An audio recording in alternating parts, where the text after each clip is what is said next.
Hello అండి. Welcome to our channel. నేను మీ సిరి.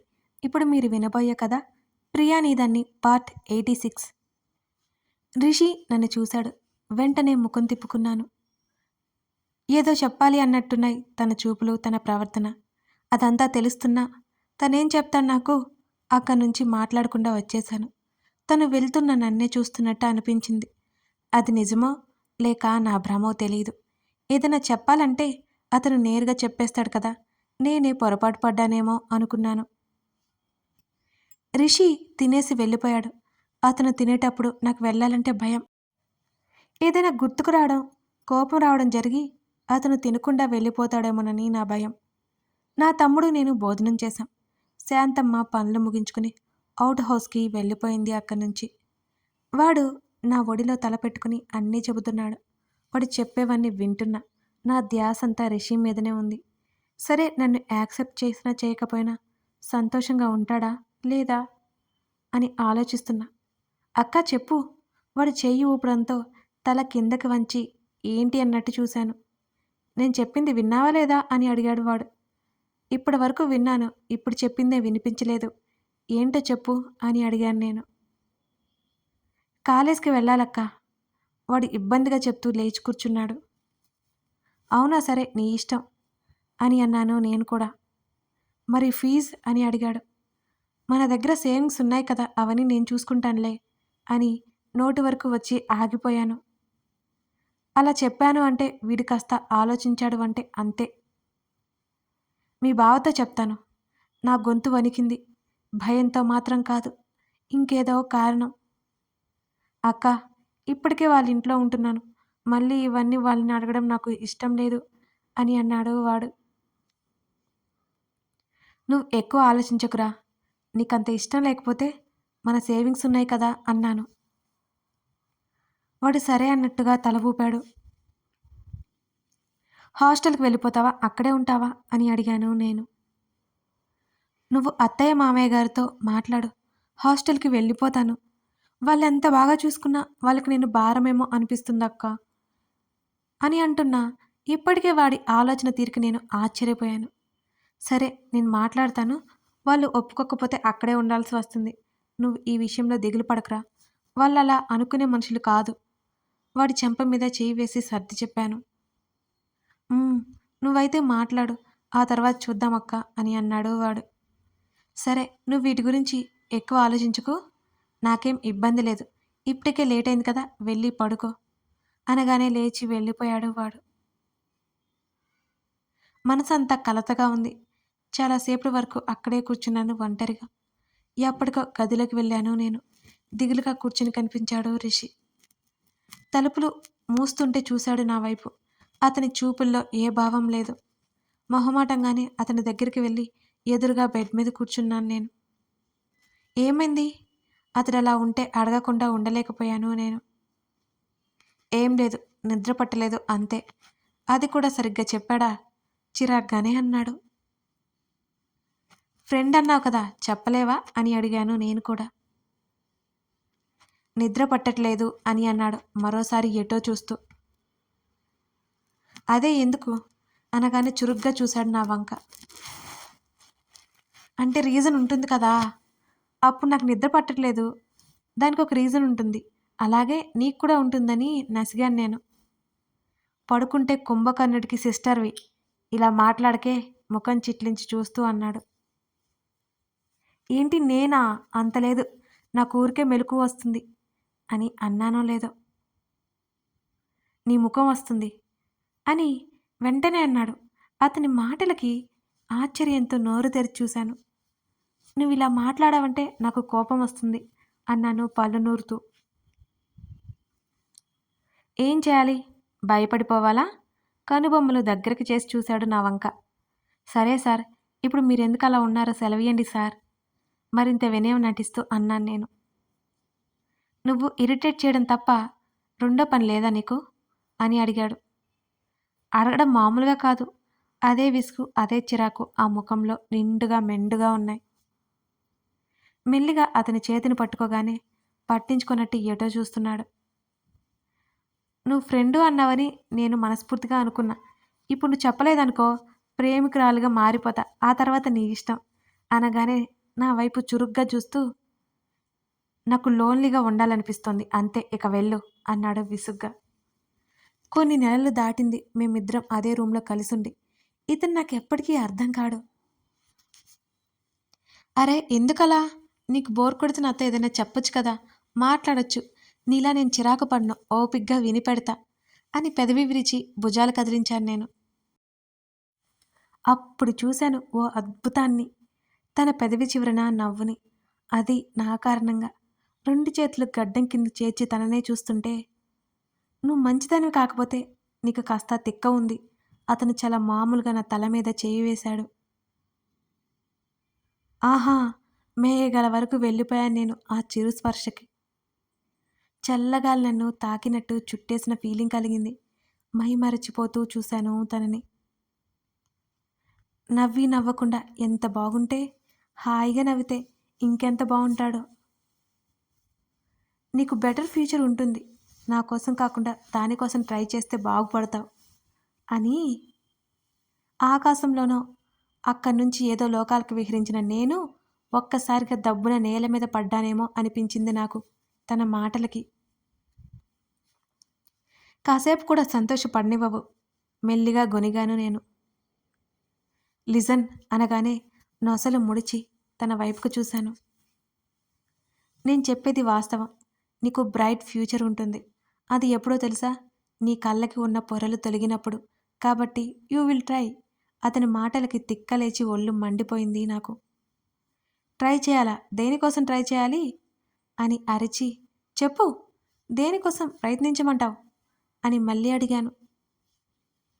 నీ సంతోషం కోసం ప్రయత్నం చెయ్యి. నీకోసం ప్రయత్నం చెయ్యి. అంతేకాని ఎవరికోసమో కాదు అని అన్నాడు తను.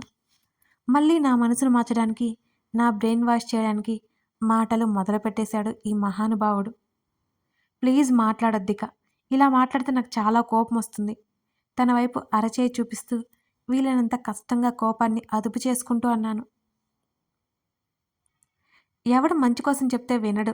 నీలాగా ఏడుస్తూ బ్రతికేస్తా అంటాడు అంటూ వెనక్కి వాలి పడుకున్నాడు రిషి. సేమ్ డైలాగ్ నాది కూడా అనగానే చురుగ్గా చూశాడు నా వైపు. సరే నేను ఒకటి అడుగుతాను చెప్పు అనగానే ఏంటి అన్నట్టుగా చూశాను. కావాలని నా మీద చిరాకు పడుతూ కావాలని తిడుతూ ఉంటావు కదా, ఇది ఇప్పటి నుంచి కాదు, నేను వచ్చినప్పటి నుంచి ఇదే గమనిస్తున్నాను. ప్లీజ్ ఈ ఒక్కదానికి సమాధానం చెప్పు. నేను అసలు డిస్టర్బ్ చేయను నిన్ను అని కాస్త బ్రతిమాలినట్టు అడిగాను. కావాలని ఎందుకు చేస్తాను?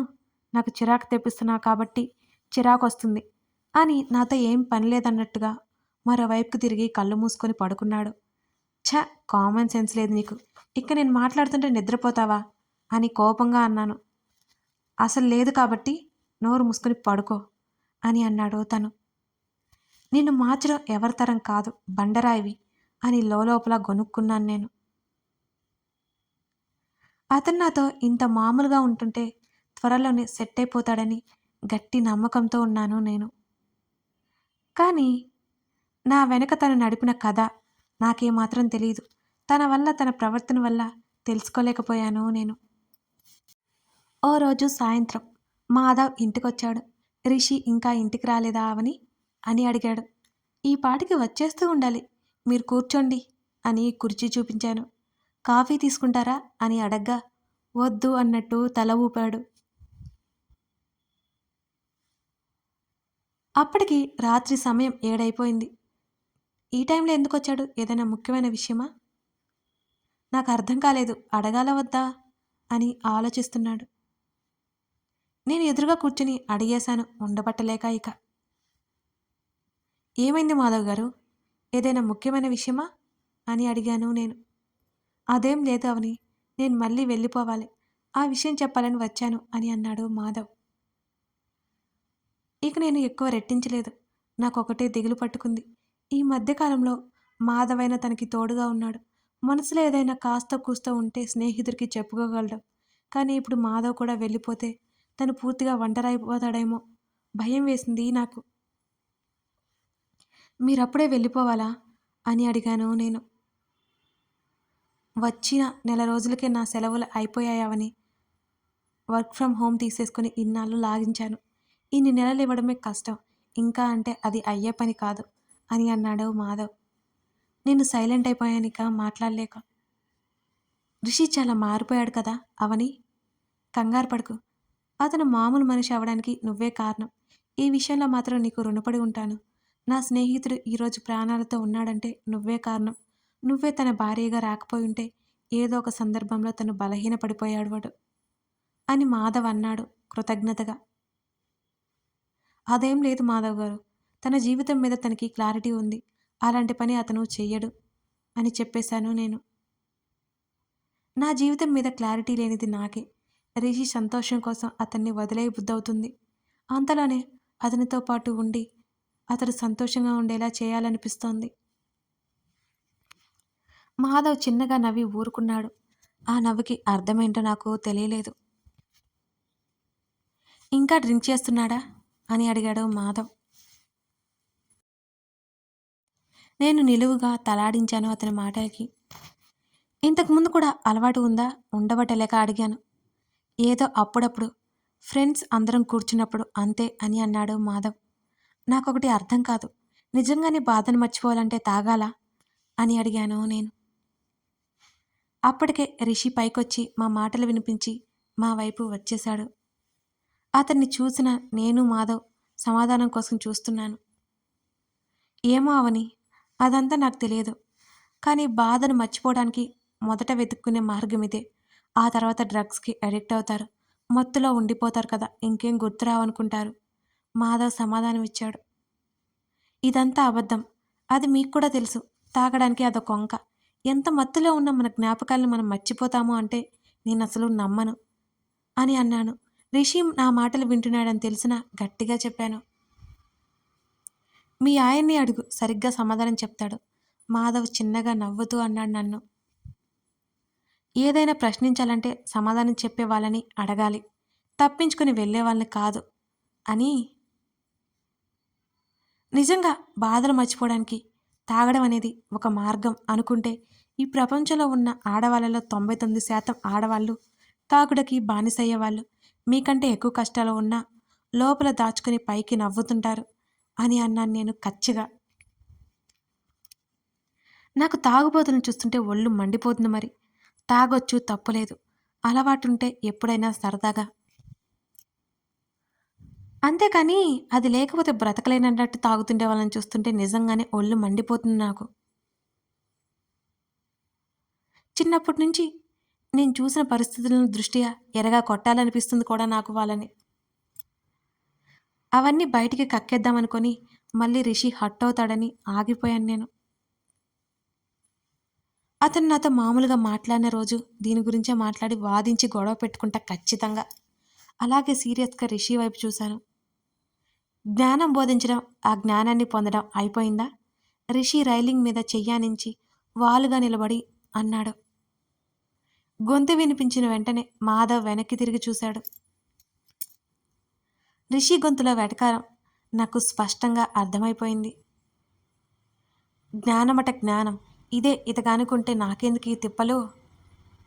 అడ్డగోలుగా అడ్డంగా ఉండే వాళ్ళకి ఏం చెప్పగలం? వినేవాళ్ళకి కదా ఎవరైనా చెప్పగలరు అని నా నోరు ఊరుకోక వాగి భుజాలు కదిలించాను బోనస్గా. అతను కళ్ళు చిన్నవి చేసి చూశాడు నా వంక. అరే బాబు, ఇప్పుడు మీ ఇద్దరు గొడవ పడకండి. గబుక్కునే లేచి రిషి వైపుకి వెళ్ళాడు మాధవ్. గొడవ పడేంత టైం ఓపిక నాకు లేవు ఇప్పుడు. నువ్వేంటి ఇలా వచ్చావు అంటూ మాధవ్ వైపు చూసి కళ్ళు ఎగరేశాడు రిషి. దుర్మార్గుడా, ఫ్రెండ్ వస్తే ఎందుకు వచ్చావని అడుగుతావేంట్రా అని అన్నాడు మాధవ్. ఏదో ఒక రీజన్ లేకుండా ఇంటి వరకు రావు కదా, కూర్చో, ఫ్రెష్ అయ్యి వస్తాను అంటూ నా వైపు ఒకసారి చూసి వెళ్ళిపోయాడు రిషి. మాధవ్ నా వైపు చూస్తూ, మా వాడితో ఇంత గట్టిగా పోటాపోటీగా ధైర్యంగా ఎవరు వాదించరు, నువ్వు తప్ప అని నవ్వాడు. అందుకే ఇలా తయారయ్యాడు మొండిగా అన్నా నేను వెళ్తున్నా తననే గుర్రుగా చూస్తూ. వాడికి తగ్గి ఉండాల్సిన అవసరం లేదు కదా అవని. వాడు కోరుకుంటే ఏదైనా కాళ్ళ దగ్గరికి రావాల్సిందే. కానీ అతి పేద స్నేహితుడైన నన్ను కూడా తన పక్కనే కూర్చోబెట్టుకునే రకం అని నవ్వాడు మాధవ్. స్నేహితుడి పట్ల ఎంత గర్వం ఇతనికి అనుకున్నాను నేను. నిజం చెప్పండి, ఇప్పుడు మీరు ఏదో చేయబోతున్నారు కదా అని అడిగాను నేను అనుమానంగా.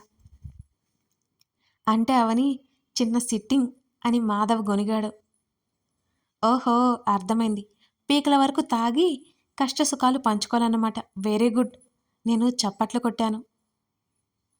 కష్టసుఖాలు పంచుకోవాలన్నది కాదు మా ఇంటెన్షన్. ఏదో సరదాగా అని నసిగాడు మాధవ్. సరదా పేరుతో అదే అలవాటు. వెళ్ళండి వెళ్ళండి.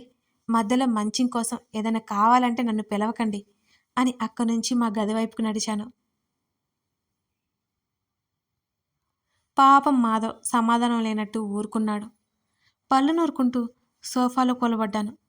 మా మహాశయ చక్కగా స్నానం చేసి బయటకొచ్చాడు. నా కోపమంతా నా చూపుల్లో నింపుకుని చూస్తున్నాను. అతను నన్ను అయినా పట్టించుకోలేదు. అతడు డ్రెస్అప్ అయి ఫోన్ తీసుకున్నాడు. ఇంకా ఇక్కడే ఉన్నారేంటండి? వెళ్ళండి మహాశయ. అవతల మీ స్నేహితుడు మీకోసం ఎదురు చూస్తున్నాడు. నా మాటలకి నా వైపు అయోమయంగా చూశాడు. ఎందుకంత వెటకారం? పాకెట్లో ఫోన్ పెట్టుకుంటూ నా వైపు వస్తున్నాడు అతను. వెటకారమట వెటకారం. ఇక్కడ నాకు ఒళ్ళు మండిపోతుంటే ఏం చేయాలసలు? వెటకారం లేదు, పొడికారం లేదు. ముందు కడుపు నిండా మెక్కి ఆ తర్వాత మీ పని చూసుకోండి అని నేను అంటుంటే, అర్థం కాకుండా మాట్లాడి చిరాకు తెప్పించుకో అని అన్నాడు రిషి. అవునవును, నాకు అదే పని మరి అన్నాను నేను విసుగ్గా. ఏమైంది నీకు? ఉదయం వరకు బాగానే ఉన్నావుగా అన్నాడు ముఖం చిట్లించి చూస్తూ. నీ పనులు చూస్తుంటే నేనెక్కడ బాగుంటాను అని వెంటనే అన్నాను. Are you mad? ఏం మాట్లాడుతున్నావో అర్థమవుతుందా నీకైనా అని అదే చిరాకుతో అయ్యమయం తన ముఖంలో. కొంచెం ముందుకెళ్ళి అసలు మనిషివేనా నువ్వు, నాకు పిచ్చి కోపం వస్తుంది అని అరుస్తుంటే ఈసారి తనకి మండిపోయింది కాబోలు. నా చేతిని వెనక్కి మడిచి పట్టుకున్నాడు గట్టిగా. నొప్పికి కీచుమని అరిచాను నేను. కథ కొనసాగుతోంది. ఈ స్టోరీ అసలు మీకు నచ్చుతుందా అండి? ఏంటో కామెంట్స్ లేవు, లైక్స్ లేవు, సబ్స్క్రిప్షన్ లేదు. నెక్స్ట్ మంత్ నుంచైనా 2 అప్డేట్స్ ప్లాన్ చేద్దాం అనుకున్నా. కానీ మీ నుంచి రెస్పాన్స్ సరిగ్గా ఉంటే కదా. చూడ్డానికి 12, 13 వేల మంది చూస్తున్నారు. అట్లీస్ట్ ఓ 2000 లైకులు కూడా లేవు. ఇక కామెంట్స్ అయితే చెప్పడానికి లేదు. ఎవరో కొంతమంది ఇంట్రెస్టింగ్గా చూస్తున్నారు. కానీ మిగతా వాళ్ళందరూ చాలా బాగా చూస్తున్నారు. వ్యూ డ్యూరేషన్ కూడా చాలా ఉంటుంది. కానీ ఎందుకని రెస్పాండ్ అవ్వట్లేదు? మీరు రెస్పాండ్ అయ్యి సపోర్ట్ చేస్తేనే కదండి నేను ఇంకా ఇంట్రెస్టింగ్గా వీడియోస్ పెట్టగలను. లేకపోతే నేనేం చేయగలను? Thank you for watching this video. Subscribe చేసుకోవడం మరవద్దు.